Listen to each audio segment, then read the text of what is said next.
Today we are looking at a completely rebuilt sewing line. We had this unit completely apart. We sandblasted it and painted it. As you can see, it is like new again. It's ready to go back into service for a long time. We sent the head off to Des Moines Sewing Machine Company. They rebuilt it. You can see the date it was rebuilt right there. It's 5/17/19. We're going to run a few bags through this unit so you can see how well it works. This unit is equipped with this convenient variable height head adjustment.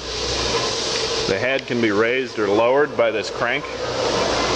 This allows you to tailor the head height for different size bags.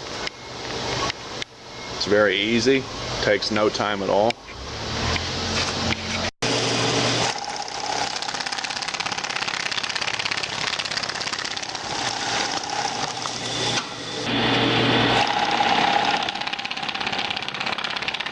The bag goes through the sewing head. You push the string into the cutting jaw, cuts it off, and then this bag is ready to be stacked.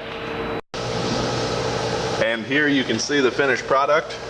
This unit did a really great job.